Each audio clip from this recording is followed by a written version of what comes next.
पाकिस्तान की आर्थिक अस्थिरता भारत के लिए जोखिम या अवसर। पाकिस्तान वर्तमान में अपने इतिहास के सबसे गहरे आर्थिक संकट यानी इकोनॉमिक क्राइसिस से गुजर रहा है।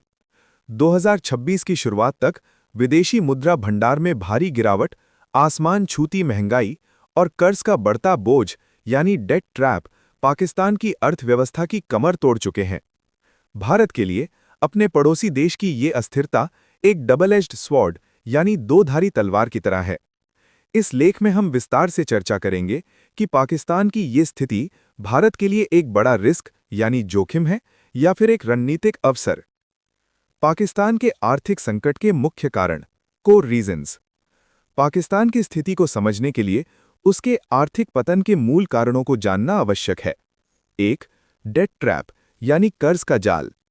पाकिस्तान का विदेशी कर्ज उसकी जीडीपी के खतरनाक स्तर तक पहुंच गया है। विशेष रूप से चीन के सीपेक प्रोजेक्ट्स के भारी ब्याज वाले लोन ने उसे डेट ट्रैप डिप्लोमेसी में फंसा दिया है। 2. Trade deficit. पाकिस्तान के एक्सपोर्ट्स बहुत कम हैं और इंपोर्ट्स, विशेषकर एनर्जी और फूड, बहुत अधिक हैं, जिससे उसका बैलेंस ऑफ पेमेंट्स हमेशा बिगड़ा रहता है। 3. Political instability. बार बार बदलती सरकारें और सेना का राजनीति में हस्तक्षेप निवेशकों का भरोसा खत्म कर चुका है। 4. Global shocks. मध्य पूर्व में चल रहे संघर्षों और ऊर्जा की बढ़ती कीमतों ने पाकिस्तान की अर्थव्यवस्था पर अतिरिक्त बोझ डाला है। भारत के लिए जोखिम, रिस्क्स। एक अस्थिर और आर्थिक रूप से कमजोर नेबरिंग देश भारत की सुरक्षा और अर्थव्यवस्था के लिए कई गंभीर खतरे पैदा करता है। पहला, सिक्योरिटी थ्रेट और टेररिज्म।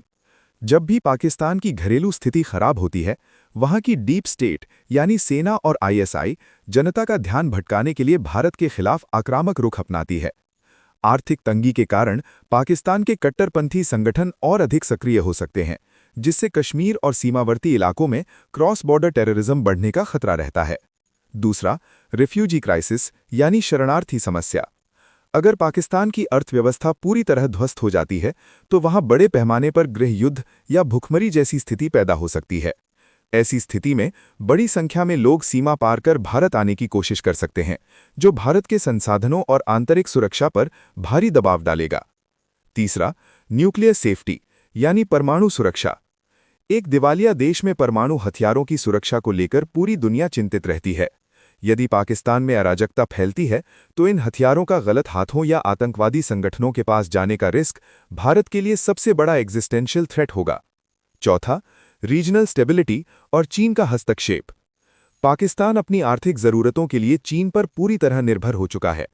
भारत के लिए रिस्क ये है कि चीन अपनी मदद के बदले पाकिस्तान के मिलिट्री बेस या रणनीतिक ठिकानों जैसे गवादर पोर्ट का उपयोग भारत को घेरने के लिए कर सकता है। भारत के लिए अवसर, अपॉर्चुनिटीज।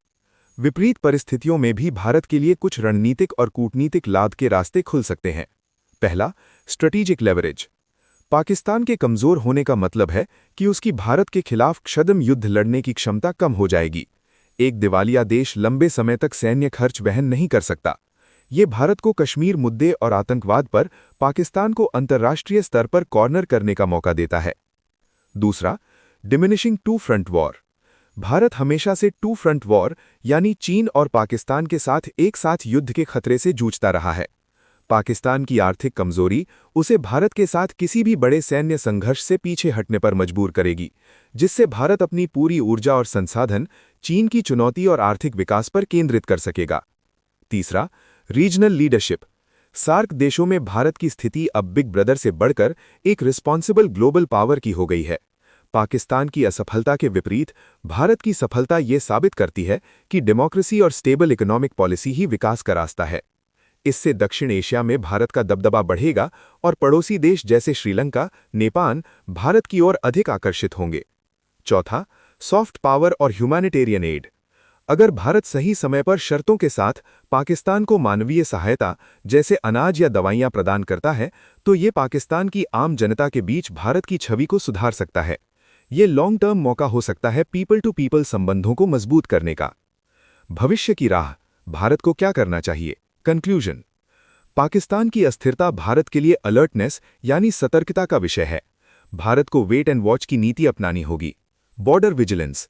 भारत को अपनी सीमाओं पर सुरक्षा व्यवस्था को और कड़ा करना होगा ताकि किसी भी तरह की घुसपैठ या अस्थिरता का असर भारतीय जमीन पर न पड़े।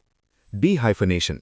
भारत ने दुनिया के सामने खुद को पाकिस्तान से अलग डी-हाइफनेट कर लिया है। अब दुनिया भारत को पाकिस्तान के चश्मे से नहीं बल्कि एक उभरती ग्लोबल पावर के रूप में देखती है। इस छवि को और मजबूत करना चाहिए।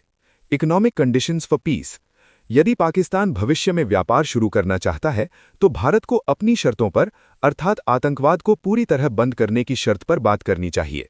निष्कर्षतः पाकिस्तान का संकट भारत के लिए विकास का अवसर नहीं बल्कि एक रणनीतिक चुनौती है। एक दिवालिया पड़ोसी कभी भी सुखद नहीं होता, लेकिन भारत की मजबूत अर्थव्यवस्था और कूटनीति उसे इस स्थिति का सामना करने और इसे अपने पक्ष में मोड़ने की शक्ति देती है। की टेक अवे। पाकिस्तान की अस्थिरता भारत के लिए सुरक्षा के लिहाज से एक बड़ा जोखिम है, लेकिन क्षेत्रीय राजनीति और रणनीतिक प्रभाव के लिहाज से ये भारत के लिए एक अनूठा अवसर भी है। भारत को अपनी आर्थिक प्रगति की रफ्तार बनाए रखते हुए सीमा पर जीरो टॉलरेंस की नीति जारी रखनी होगी। अगर आपको ये वीडियो पसंद आया हो तो इसे लाइक करें, अपने दोस्तों के साथ शेयर करें और हमारे चैनल द पॉलिसी कंपास को सब्सक्राइब करना न भूलें। आपका समर्थन ही हमें और बेहतर कंटेंट बनाने की प्रेरणा देता है।